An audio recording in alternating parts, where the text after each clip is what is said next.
Salut à tous, c'est Dorian et on se retrouve dans cette nouvelle vidéo pour parler des dernières actions que je viens d'acheter en bourse sur le mois d'avril. Alors j'ai investi un petit peu plus de 2000 $ et je vous propose dans cette vidéo de vous montrer sur quelles actions et à quel prix. Comme d'habitude, je vous montre de suite les actions que j'ai rachetées si vous êtes pressé et cependant si vous voulez avoir un petit peu plus de détails sur chaque action, si je compte en acheter plus ou pas, alors vous pouvez continuer à regarder la vidéo évidemment. Alors j'ai racheté PayPal, Qualcomm, Nextera Energy, Microsoft, Netflix, Adobe, AMD et Walt Disney. Et bien évidemment, comme chaque début de mois, j'ai aussi racheté mes 3 ETF favoris que j'achète tous les mois quoi qu'il arrive sans me poser de questions. Très bien, donc sur ce, je vous propose de suite de passer sur mon écran. Ah oui, et juste aussi pour rappel, l'objectif de ces vidéos, ce n'est pas du tout de vous parler en détail des fondamentaux de chaque action. J'ai pas mal de vidéos individuelles pour ça et qui en parlent. Mais ici, l'objectif, c'est de vous tenir au courant de mes derniers achats et à quel prix. Comme d'habitude, dans le but, comme toujours, de vous partager mon parcours d'investisseur, bien évidemment. Et aussi, et bien évidemment, du coup, je ne vous donne aucun conseil. Je suis qu'un particulier et comme je le dis encore et toujours, au final, on est chacun propre responsable de ses investissements et donc vous serez responsable de vos investissements et croyez-moi, je suis aussi responsable des miens. Si je fais des mauvais choix, et bien ce sera 100% de ma faute. Alors, comme je vous le disais, la première action que j'ai rachetée, il s'agit de PayPal. Alors, j'ai une position totale de 2375 $ investis pour un total de 15 actions et j'en ai racheté une à 79 $ ici. Donc, vous voyez que je l'ai racheté pratiquement au plus bas. Donc, ma position est globalement finie d'être construite. Je vais être patient, peut-être encore une ou deux de plus, on verra, mais je pense pas beaucoup dépasser les 2500 $. Généralement, même au début, je m'étais fixé autour des 2000 $ cette action, donc je suis allé un petit peu plus loin. Mais en même temps, l'action est vraiment pas chère à mon avis. Encore une fois, c'est que mon avis, donc c'est pour ça que j'en ai mis un petit peu plus. Donc si on va quand même voir rapidement les fondamentaux de PayPal, donc on a d'abord le PI qui est à 30, le forward PI qui est seulement à 18, je dis seulement encore une fois, je montre ça par rapport à la croissance future estimée sur les 5 prochaines années qui est de 17,5%. Faut pas oublier en plus que c'est une entreprise qui est dans le secteur de la fintech, donc les paiements en ligne, ce sont les entreprises qui généralement ont des multiplicateurs assez élevés. Après, si vous regardez deux, trois autres indicateurs, vous avez quand même un price to free cash flow à 22,3 et un PEG, un PEG à 1,7. Donc on est quand même sur une entreprise qui commence à être pas chère, encore une fois, à mon avis, par rapport à la croissance qu'elle va avoir. Donc voilà, alors évidemment, PayPal, c'est entre guillemets, une des actions un petit peu à polémique dans le sens qu'elle s'est vraiment fait massacrer ces derniers mois. Si vous regardez, à l'époque, elle était à plus de 300 $, donc c'est une entreprise qui a perdu plus de 70% depuis les plus hauts. Personnellement, je suis en train de perdre moins puisque je ne l'ai pas acheté au plus haut, mais quand même, j'ai clairement une bonne baisse dessus. On va être entre 40 et 50%, il faudrait regarder. Personnellement, je ne m'inquiète pas du tout.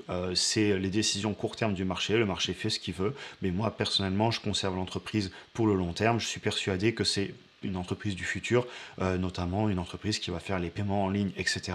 Et au quotidien, je vois les gens qui payent tout le temps avec le téléphone. Dans le e-commerce, PayPal, c'est une des deux grosses solutions avec aussi Stripe, qui est aussi un processeur de paiement. Donc, j'ai aucun doute sur cette entreprise. Encore une fois, c'est mon avis. Très bien, donc je vais passer assez vite parce qu'on ne peut pas passer une éternité sur toutes les actions, sinon la vidéo va être trop longue. Alors, on va regarder ensuite Qualcomm. Donc, Qualcomm, pareil, j'ai racheté une action ici au plus bas, juste avant les résultats. Il s'avère que c'était un bon choix puisque depuis, elle est remontée. Alors, c'est une entreprise par rapport à PayPal sur laquelle je suis clairement à la hausse. Vous voyez que je suis à la hausse de 17% malgré la grosse chute qu'elle a eue. D'ailleurs, tout le marché a chuté de plus de 25%. Donc, c'est une entreprise que j'avais achetée il y a assez longtemps. C'est aussi pour ça que je dis toujours, regardez sur le long terme. Qualcomm, c'est l'entreprise que j'ai achetée il y a assez longtemps et même malgré la grosse correction, je suis toujours à la hausse dessus. Alors qu'à l'inverse, évidemment, sur les nouvelles positions comme PayPal qui sont pour moi des jeunes positions qui ont moins de 6 mois, forcément, je vais être à la baisse sur le court terme, ce n'est pas un problème. Donc ensuite, si on va voir les indicateurs, on voit qu'on a un PI de 14, un forward PI de 11 pour une croissance sur les revenus nets estimés à 14,5% et une marge nette de presque 30%. Donc bon, pour moi, ça me convient très bien. Je pense que c'est des bonnes valeurs, clairement, par rapport surtout à la croissance future de l'action, qui est quand même à plus de 10%, une super marge. Et en plus, c'est une entreprise qui vous paye un dividende, qui l'augmente, il faudrait vérifier, mais je suis pratiquement sûr qu'elle l'augmente. Et en plus, elle a un payout ratio de 27,5. Donc c'est des entreprises qui généralement ont quand même des premiums assez élevés, parce que payeur de dividendes, belle croissance, croissance du dividende, il faudra vérifier. Du coup, je vais le faire en direct, j'ai coupé la vidéo. Oui, effectivement, très belle augmentation depuis, on le voit ici, 2004 où remonte ce graphique. Donc, clairement, une entreprise qui, pour moi, à ce prix, et à un bon prix. Effectivement, si elle baisse encore, eh ben, je vais en racheter plus. Surtout que pour info, ma position ne fait que 1368 dollars investis. J'ai racheté une action à 128 dollars, donc j'ai fait plus 10% sur mon action en gros. Enfin, j'ai rajouté 10% et je ne vais pas hésiter à en racheter plus si elle venait à baisser. D'ailleurs, même si elle ne rebaisse pas peut-être un petit peu le mois prochain ou les mois d'après, c'est une entreprise que je conserve sur le long terme. C'est une entreprise qui fait évidemment des composants électroniques qui rentrent dans les téléphones, les tablettes, etc. Ils vont énormément et ils ont déjà bénéficié de la 5G, de toutes les nouvelles technologies, aussi la connectivité dans les voitures. Donc voilà, très bon investissement pour moi et je le conserve.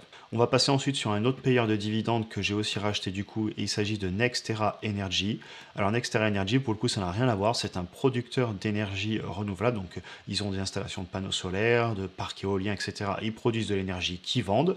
On voit que je l'ai acheté ici le 26 avril, depuis elle a un petit peu plus baissé. Je suis un petit peu à la baisse sur ma position, pas de problème pour moi. Alors par contre, on va le voir, c'est une entreprise qui est très différente à l'inverse d'un Qualcomm ou d'un PayPal. Surtout au niveau des indicateurs financiers, c'est pas étonnant parce que c'est une entreprise qui produit de l'énergie et qui paye un dividende. Donc, si vous voulez, ces entreprises, en fait, comme Brookfield Renewable Energy, vous ne pouvez pas du tout les étudier comme des entreprises de croissance. Ce sont des entreprises, vous voyez, qui ont une croissance estimée de même pas 10%. Ils ont un PEG qui est dans les choux, mais ça c'est par rapport au PI. Le price to sale, il est assez élevé. Mais en fait, ce sont les entreprises qui investissent énormément, qui réinvestissent tout leur capital et qui payent du dividende.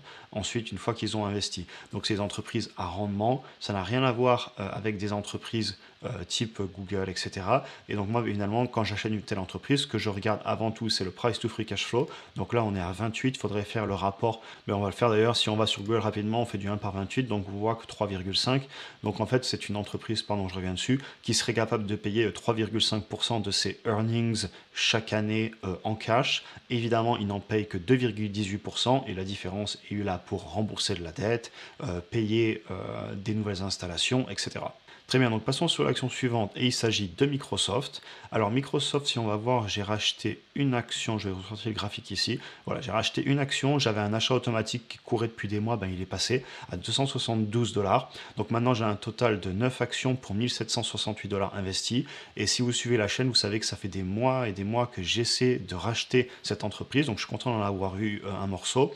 Donc elle a un PI de presque 30, un forward PI de 26. Elle a une croissance prévue sur les 5 prochaines années de plus de 16%.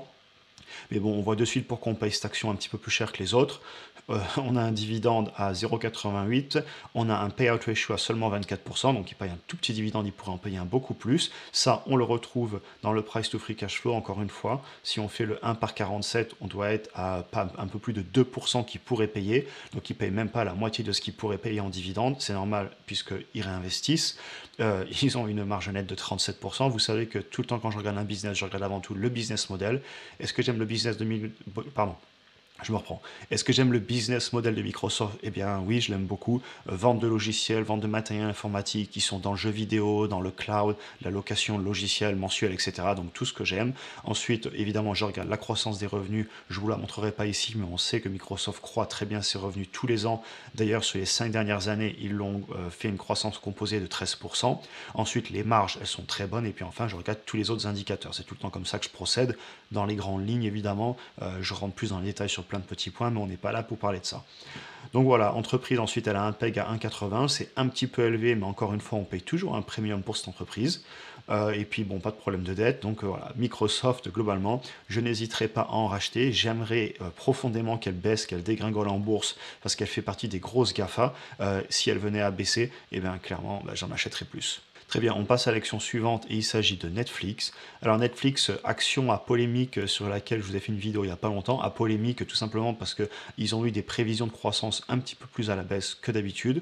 Pour l'instant, j'ai investi que 1000 dollars et je suis patient, j'attends qu'elle corrige un peu plus ou moins qu'elle se stabilise avant d'en racheter un petit peu plus. Je ne vous parle pas beaucoup de Netflix dans cette vidéo, sinon ça va être trop long. Je vous ai fait une vidéo il n'y a pas longtemps du tout dessus, n'hésitez pas à aller la voir. Très bien, action suivante, il s'agit de Adobe.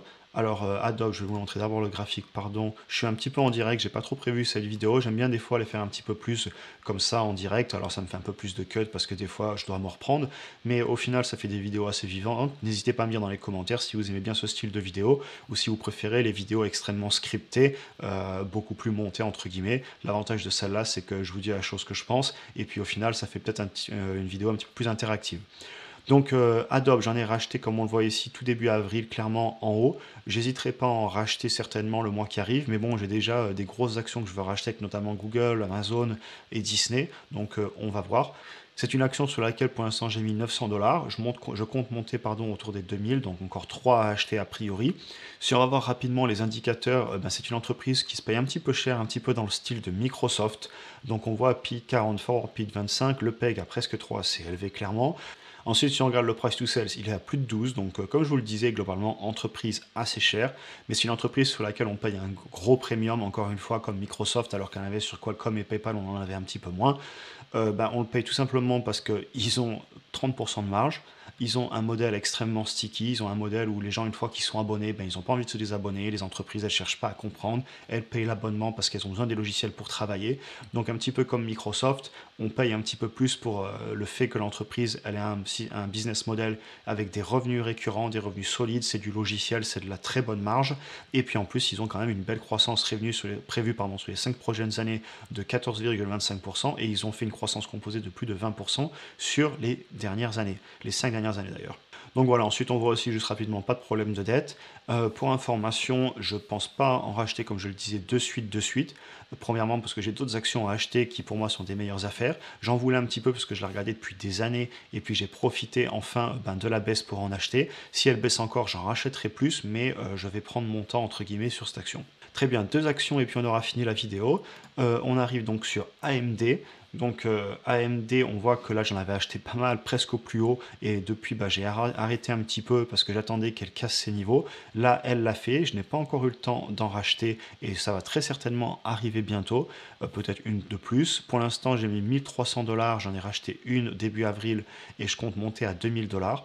Donc AMD, c'est une entreprise qui, comme Nvidia, encore une fois, se paye un petit peu plus cher que les autres, et tout simplement parce qu'ils ont une croissance potentielle qui est prévue sur tout ce qui est les cartes pour les ordinateurs, les cartes de modélisation 3D pour les voitures autonomes, les serveurs, le cloud, etc. Donc ils sont dans toutes ces activités. Ce sont des marchés très porteurs. D'ailleurs, ça va se retrouver sur la croissance prévue sur les 5 prochaines années, qui est de presque 30%. C'est énorme, hein, vous vous rendez compte, 30%, donc ça fait 30% par an pendant 5 ans de prévu. D'ailleurs, ça se retrouve, regardez, l'année prochaine, on va passer sur un PI de 35 à un PI de moins de 20 d'après les analystes. Encore une fois, ce ne sont pas mes chiffres, ce sont ceux des analystes sur Finviz. Ensuite, si on va regarder, ils ont un PEG à 1,2, c'est même pas excessivement cher. Pourtant, le PI est très élevé, mais en même temps, c'est parce que la croissance est élevée. Comme c'est un ratio entre le PI et la croissance, forcément, il va être pas loin des 1, puisqu'il y a une très forte croissance malgré le PI élevé. Price to free cash flow à 48, c'est cher, je ne vous le cache pas. En gros, ils pourraient payer un dividende à 2%, ils ne le font pas, ils réinvestissent tout.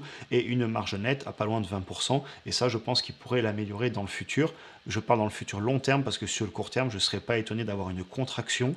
Et c'est pour ça d'ailleurs que je suis patient aussi bien sur AMD que Nvidia, parce que je pense que sur le court terme, notamment avec le ralentissement de l'économie, etc., et des investissements, je pense qu'on pourrait avoir des contractions sur ces entreprises. Donc si j'en rachète une, pourquoi pas, mais je ne vais pas en racheter 5 ou 10 de plus, je vais être patient pour l'instant. Très bien, donc passons sur la dernière action et il s'agit de Disney. Alors Disney, je vous en ai parlé il n'y a pas longtemps. Je vais en racheter et je pense attendre soit juste avant les earnings, peut-être en prendre une pour me dire que moi j'en ai pris une avant, peu importe les résultats, et après en prendre une après. Ou alors je vais voir, peut-être que j'en prendrai une juste après comme je vous l'avais dit dans la dernière vidéo. Ça c'est encore à déterminer, mais dans tous les cas je vais en racheter. Ma position actuellement, j'ai 6 actions pour 798 dollars investis et j'ai racheté 3 actions. Je l'ai racheté ici, vous voyez, tout début avril, on doit être le 4 avril ou le 1er avril. Donc voilà. Passons sur les indicateurs de l'entreprise. Bon, c'est une entreprise qui évidemment a énormément souffert du Covid. Donc ils ont eu à couper leurs dividendes, ils ont eu une énorme baisse de leurs revenus nets, ils ont fermé les parcs, ils ont fermé les cinémas. Je vous laisse imaginer la catastrophe. D'ailleurs, je vous avais aussi fait une vidéo il n'y a pas longtemps dessus, n'hésitez pas à aller la voir. Donc on verra quand même qu'on serait sur un forward PE l'année prochaine à 20. On a un price to sales à 3, c'est pas bas mais c'est pas trop élevé non plus. On a un PEG à 1,6, pareil c'est un petit peu élevé mais ça va encore. Ensuite, le PI et le price to free cash flow, ils sont complètement en vrac. C'est pas étonnant puisqu'ils ont eu des gros problèmes sur leurs earnings, les revenus nets qui ont été coupés ou qui ont fortement baissé à cause du Covid. Donc ces deux chiffres sur le court terme, honnêtement, je m'en moque un petit peu. Que dans la vidéo que je vous avais fait d'ailleurs sur Disney, je regarde ce qui s'était passé dans le passé. En gros, je regarde où en était l'entreprise avant 2020 et je me base beaucoup sur le passé pour dire qu'est-ce qu'elle va être capable, à mon avis, de refaire dans le futur. On voit pareil, leur marge nette, elle est complètement en vrac. Encore une fois, dans la vidéo, je vous montre les marges nettes avant le Covid, c'est beaucoup mieux. Donc voilà, en fait, c'est une entreprise qui, au premier abord, si vous la regardez sur Finviz, c'est pas très attirant. Mais si vous allez gratter un petit peu plus, que vous regardez ce qui se passait avant la pandémie, vous vous rendez compte qu'actuellement, elle commence quand même à être un prix assez intéressant. Et d'ailleurs, c'est pour ça que je l'ai acheté. Encore une fois, c'est mon avis, n'allez pas l'acheter. Elle pourrait encore descendre énormément, surtout dans un marché baissier. Mais voilà, moi personnellement, je l'achète et je vous tiens au courant comme je le fais à chaque fois. Très bien, donc j'en ai fini avec les actions que j'ai rachetées sur le mois d'avril. Et comme d'habitude, je tenais à vous faire un petit commentaire comme souvent à la fin de mes vidéos. Et du coup, je voulais rappeler qu'en fait, quand on est en temps de baisse ou en marché baissier comme en ce moment, les personnes en fait qui crient toujours à la fin du monde, elles passent pour des génies. Et en même temps, dans un marché haussier, les gens qui crient toujours que toutes les actions montent, que cette action va faire un plus 100%, etc., ils ont aussi toujours raison. Mais au final, ça, ce sont juste les bruits du marché, c'est du court terme. Et même moi, des fois, je suis pris à ce propre piège. J'ai remarqué que quand je vous fais une vidéo où je vous dis est-ce que la baisse va continuer, j'attire beaucoup plus de nouvelles personnes à regarder mes vidéos pour ensuite pouvoir transmettre mon message. Donc ça, je trouve ça déjà un petit peu plus sain. Mais hélas, c'est la psychologie des marchés, il faut en avoir conscience, pardon. Et donc, c'est pas parce qu'on est sur un marché baissier qu'il faut se laisser totalement prendre par ses peurs et ses émotions. En tout cas, c'est mon avis sur de l'investissement long terme. Et au final aussi, ce que je voulais vous rappeler, c'est que peut-être que la bonne chose à faire, c'est de se concentrer à gérer ses risques sur différentes formes d'actifs, plus ou moins risqués évidemment, à acheter en connaissance de cause et en connaissant les fondamentaux et les risques de chaque entreprise, ne pas mettre tout son argent sur les actions très risquées, mais ne peut-être pas mettre non plus tout son argent sur des obligations d'État à souffrir de l'inflation, et au final aussi peut-être consacrer son temps à gagner plus, à apporter de la valeur au marché autour de vous, que ce soit au travail ou dans l'entrepreneuriat, s'éduquer, apprendre, essayer d'aider les autres et de transmettre. Donc voilà, pas mal de petites choses que je voulais vous dire, parce qu'au final, moi je suis pas un trader, ce n'est pas mon métier, la bourse, ce n'est pas comme ça que je gagne de l'argent. J'ai plus des autres activités comme le travail, YouTube qui me rapporte un petit peu, j'ai l'immobilier sur lequel j'ai vraiment pas mal remporté, j'ai évidemment tout ce qui est entrepreneuriat, achat-revente de petites choses, travailler en freelance, etc. Donc voilà, pas mal de petites choses que je voulais vous dire, mais des fois prenez un petit peu de recul avec les marchés, soyez pas complètement connectés à suivre chaque jour les hauts et les bas. Je le fais pour les vidéos parce que ça me passionne et parce que c'est intéressant, mais sachez que voir le marché monter et descendre n'impacte en aucun cas les décisions que je prends sur l'achat des entreprises. Dans le sens que ce n'est pas parce que c'est en train de baisser que je vais arrêter d'acheter, et ce n'est pas parce que c'est en train de monter que je vais mettre tout mon argent. Quand c'est monté pendant des mois et des mois et des mois en 2021, j'ai gardé du cash de côté, j'étais raisonnable, je mettais à peu près les mêmes sommes chaque mois, et je faisais du DCA sur les entreprises qui étaient les bonnes affaires en ce moment, à mon avis. Évidemment, j'ai acheté des entreprises très peu risquées, comme du Apple, du Google, etc., et j'en suis très content. Et j'ai acheté des entreprises un petit peu plus risquées, comme on a vu il n'y a pas longtemps, Teladoc, Netflix, etc. C'est mon choix et je gère les pourcentages et je gère mes risques. Et évidemment, je vous invite à faire pareil. Voilà, j'ai fini avec mon monologue, à méditer. Aussi pour info, si vous voulez m'aider, dans la description, il y a un petit sondage, alors rien d'obligatoire, il y en a que pour 1 minute, mais je vous demande dedans 2-3 questions pour m'indiquer quelle direction je dois faire prendre à la chaîne, quel type de choses et de contenu vous aimeriez que je crée, etc. Donc voilà, sur ce, j'en ai fini avec cette vidéo. Comme d'habitude, je vous souhaite une bonne fin de journée et on se voit dans la prochaine vidéo.